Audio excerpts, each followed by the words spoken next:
Welcome to Adding Years, your roadmap to longevity, a playbook for living healthier and longer. I'm Josie. Along with being a certified personal trainer and longevity enthusiast, I am also a data and AI executive with 4 master's degrees, including one in AI from Johns Hopkins. In each episode, I'll share simple technology and AI-backed strategies with practical steps that you can use to build your own longevity roadmap. I'm not a doctor or medical professional, so be sure to check with your physician before trying anything we discuss on the show. You know that moment when you step on the scale, see the number, and think, okay, but what does that actually mean? That's where I was years ago. My weight looked fine, my clothes fit the same, and my wearable data said my recovery was great. But something about it didn't feel like the whole picture. That's when I found DEXA, short for Dual Energy X-ray Absorptiometry. It sounds intimidating, but it's actually the gold standard for understanding what's going on inside your body, your fat, your muscle, and even your bone density with clinical precision. So today, I want to explore what it means for anyone who cares about longevity and health span, because DEXA doesn't just measure, it clarifies. And in this episode, I'm answering 3 questions that change how I track my own health. What exactly does a DEXA scan tell you that a regular scale or mirror can't? How often should you get one, and why does that timing matter? And lastly, if you're trying to live longer, how does DEXA data actually change what you do day to day? Let's start with this. Most of us are tracking something. Steps, heart rate, sleep, all of which are very valuable. Smart scales, they've improved a lot too, estimating body fat and muscle mass using bioimpedance. But even the best of those tools are still approximations. Think of them as a good preview of a film, and DEXA as the full uncut version. So why are we dedicating a full episode to this? Because when we talk about longevity, we're not just talking about lifespan. We're talking about body composition resilience, how much strong metabolically active tissue we carry, how much bone support we maintain, and how much fat surrounds the organs that keep us alive. These aren't vanity metrics. They're predictor of independence, vitality, and even mortality risks. And that's where the DEXA shines. It translates invisible trends into actionable data. So by the end of this episode, you'll know exactly what those colorful heat maps and percentages mean, how often to scan without overdoing it, and how to actually use that information to make smarter decisions about training, recovery, and nutrition. Because if you're serious about living longer and living stronger, knowing your DEXA data isn't optional, it's essential. Let's get clear on what DEXA actually is. DEXA uses 2 low-dose X-ray beams at different energies. Because fat, lean tissue, and bone absorb these energies differently, the scanner separates and quantifies each with high precision. It started in bone clinics, and now it's a gold standard tool for full body composition. There are 3 core compartments that are measured: your fat mass, lean mass, and bone mineral density. And each tells a different part of your longevity story. Let's start with fat mass. So DEXA doesn't stop at total body fat. It maps regional fat, your arms, legs, trunk, and crucially, it estimates your visceral adipose tissue, which is the fat behind the abdominal wall wrapped around your organs. That's the metabolically active depot most strongly linked to insulin resistance, systematic inflammation, fatty liver, and cardiovascular risk. 2 people can have the same body fat percentages, but very different VATs. The person with higher VAT carries a higher risk profile despite, quote, normal weight or appearance. That's why DEXA's VAT readout, usually expressed in grams, matters so much for health span. It helps you see and track changes in the most consequential fat depot. Over time, reduction in VAT, even if the scale barely changes, is a powerful signal that training and nutrition are actually improving metabolic health. We'll keep the mechanisms light here and dive deeper on interventions in the execution section. The next thing that the DEXA scan measures is your lean mass. Lean mass, especially skeletal muscle, isn't just force production. It's actually an endocrine organ. Muscle secretes myokines that modulate inflammation, glucose handling, and even brain health. Across large cohorts, higher muscle mass and strength correlate with better insulin sensitivity, lower frailty, fewer falls, and reduce all-cause mortality. DEXA measures this regionally, your left and right arms, your legs, and your trunk, which lets you see whether training is building or preserving tissue where you need it. If fat is dropping while lean is stable or rising, you're likely moving in the right direction for longevity. If lean trends down, that's an early prompt to adjust protein loading or recovery. DEXA also quantifies your bone mass density and reports this against the population norm. Bone strength is a quiet determinant of independence. Loss of density raises fracture risk. Hip fractures in later life are tightly linked to the loss of mobility and higher mortality. The encouraging part is that the bone adapts. If you're getting a lower score, progressive loading, adequate protein, calcium, vitamin D, and smart impact, like rucking or jumping rope, can stabilize or improve bone mass density. DEXA's role is really to verify these changes over months, not weeks. So why do I like DEXA? I really like it for its precision and repeatability. It's very precise, meaning that it will always typically fall within 1 to 2% for repeated measures. It's very practical, meaning it takes 10 minutes, you're fully clothed, and requires minimal prep, and you're really actually only intaking a very low dose of radiation, something that is far below a chest x-ray and below what you would accrue on a couple of flights. Comparing that to smart scales are definitely helpful, but only really for trends because hydration and timing can swing your readings by several percentage points. So it's something that's definitely useful for daily and weekly directions, but not for clinical confirmation. CT scans are obviously going to be very precise for fat depots, but they expose you to much higher levels of radiation, which isn't ideal for serial tracking. And MRIs, of course, are going to be highly precise as well. It doesn't produce any ionizing radiation, but is incredibly expensive and less accessible for routine monitoring. We'll definitely dedicate an episode to full body MRIs. So DEXA lands in that sweet spot of clinical grade accuracy with real world accessibility. Now I'm sure you're wondering, how frequently do you get a DEXA scan? Well, for health optimization, not disease management, every 3 to 4 months balances meaningful signal with practicality. That cadence will capture adaptation from training blocks, nutrition phases, or medication adjustments without turning noise into narrative. The radiation dose will also remain minimal and safe for routine follow-ups. And how do your results link to longevity, you ask? Lower VAT, as we mentioned before, reflects better metabolic flexibility and lower cardiometabolic risk. A higher and maintained lean mass reflects better glucose control, strength, and fall protection, and stable or improving bone mass density reflects lower fracture risk and preserved independence as we age. And across aging cohorts, your composition beats your weight as a predictor.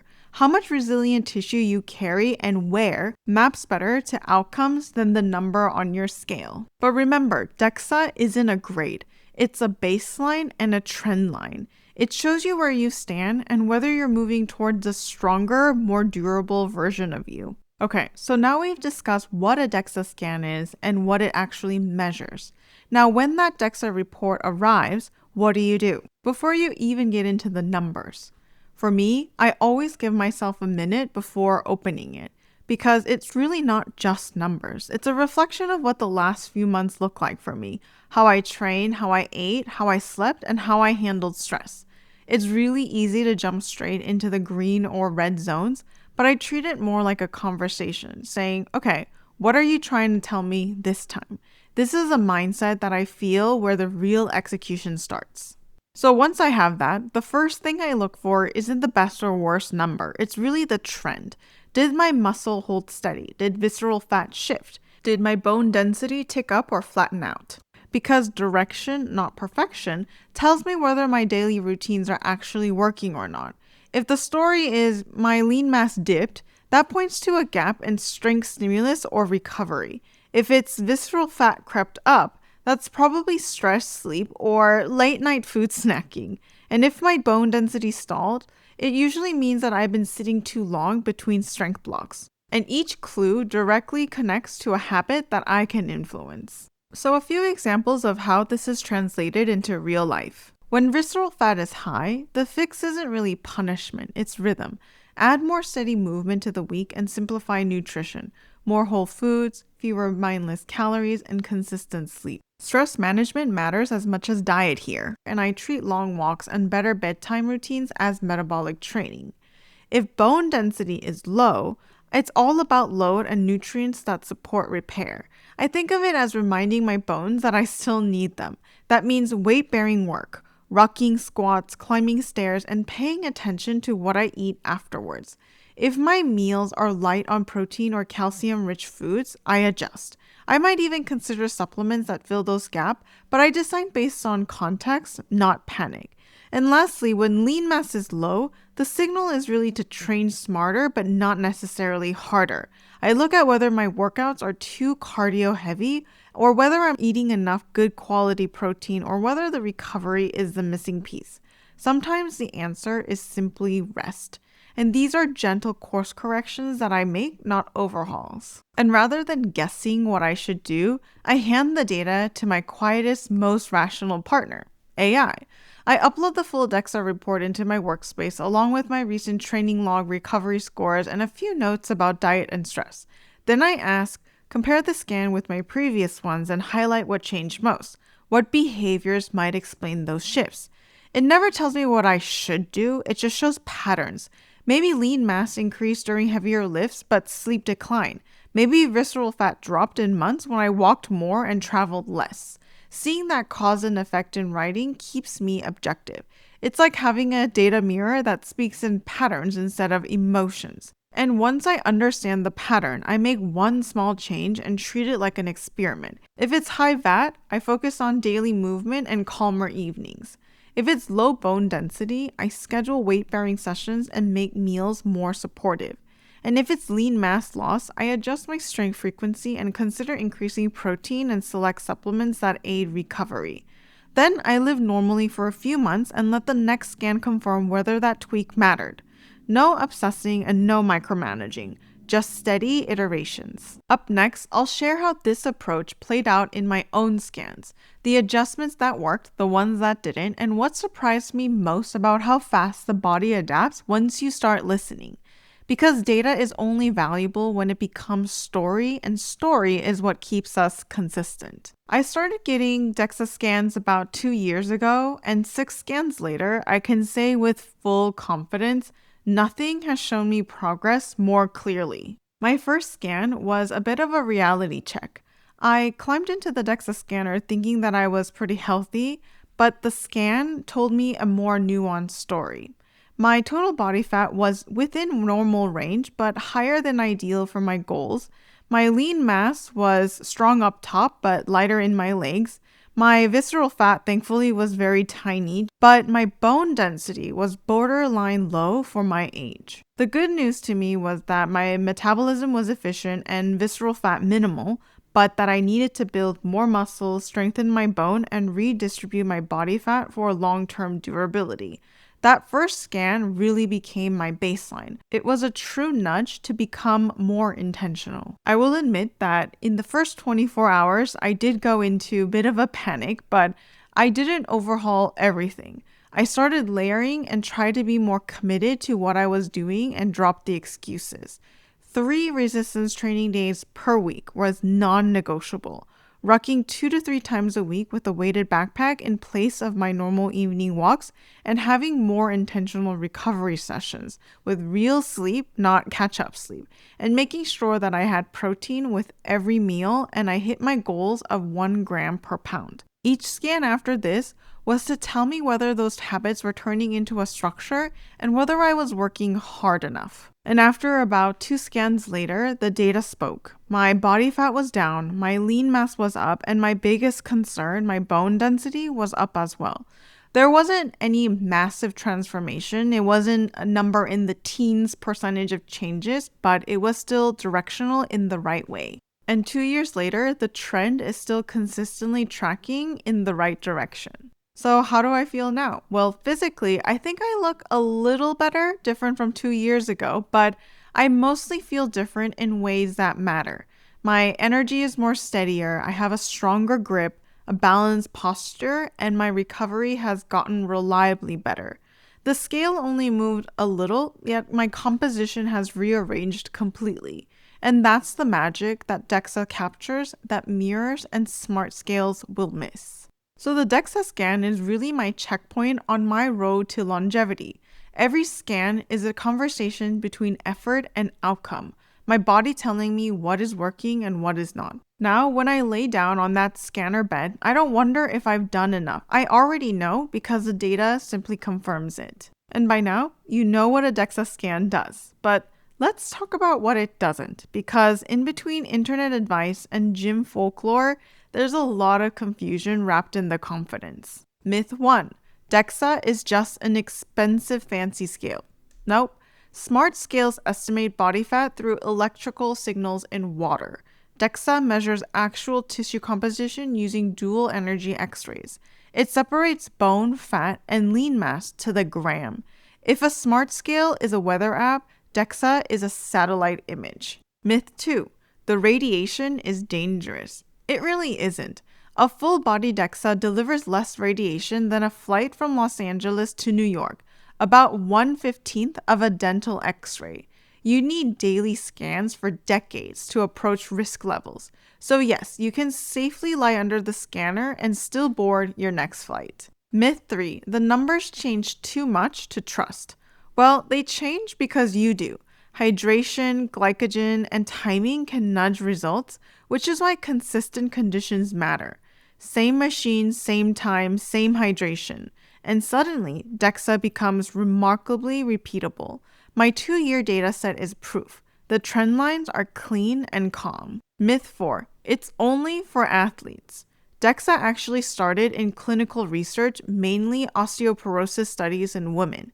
Now it's for anyone who wants to know their true composition, from muscle gain to bone health. If you're human and aging, you qualify. Myth 5. Body fat percent is the only number that matters.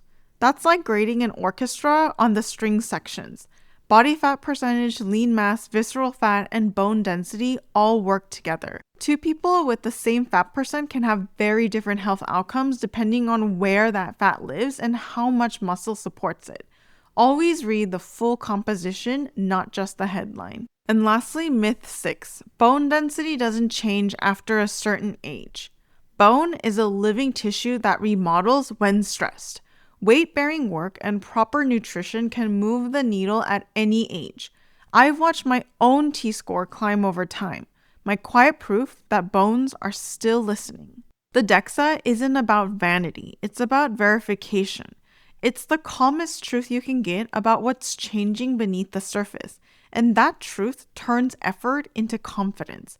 Used quarterly, it keeps progress honest and grounded in fact, and that's the goal, not perfection, just precision. So let's wrap this up. If you've stayed with me through this episode, you'll probably realize that DEXA scan isn't just a test, it's a translation. It takes effort, time, and habits that are usually invisible and turns them into evidence. And that evidence is the foundation of longevity. At the start, I promised 3 questions. What exactly does a DEXA scan tell you that a regular scale or mirror can't? Well, it tells you what's happening under the surface, how fat, muscle, and bone actually coexist. It's the difference between guessing and knowing. And how often should you get one and why? Every 3 to 4 months is ideal for tracking real progress. It's long enough for your body to adapt, short enough to stay accountable. And lastly, if you're trying to live longer and healthier, how does DEXA data actually change what you do? Well, it refines your focus. It shows whether your workouts are building structure, whether your recovery is working, and whether your habits are protecting your future mobility. Every scan is a snapshot of your internal architecture, the scaffolding that holds up your goals. When your lean mass goes up, you're increasing your metabolic reserve. When bone density strengthens, you're extending your physical independence. And when visceral fat stays low, you're protecting your organs and your future. These aren't aesthetic wins. They're structural insurance policies for the decades ahead. So I encourage you, if you've never had a DEXA scan, find a local or mobile unit like BodySpec, DEXAFit, or any licensed facility. Schedule one, show up hydrated, relaxed, and curious. That's it. You don't need a doctor's referral and you don't need to prep or fast. You just need 10 quiet minutes to see your body clearly for the first time. Then repeat it every few months. That's where the magic really happens. Not in the first scan, not in the second, but probably really within the third and fourth. And that's when trends emerge, stories form, and effort turns into evidence. If there's one thing I learned from this experience, it's this. The body adapts beautifully to truth. When you give it the right stimulus, it responds. When you give it accurate feedback, it thrives. And when you give it time, it builds something you can depend on, not just now, but for years to come. And that's why I keep scanning, not to chase numbers, but to build proof that I'm getting stronger, one quiet, measurable chapter at a time. Thank you for spending your time with me today on Adding Years, your roadmap to longevity. If you found this episode helpful, please follow or subscribe on your favorite podcast platform and consider leaving a review. Before we wrap up, a quick but important reminder. Adding Years is for informational and educational purposes only and is not a substitute for professional medical advice, diagnoses, or treatment. Always consult your physician or qualified healthcare provider before making changes to your health regimen, supplements, or exercise routine. What you hear on this show reflects personal opinions, experiences, and not medical advice. I'm Josie, and this is Adding Years. Until next time, here's to living better, longer.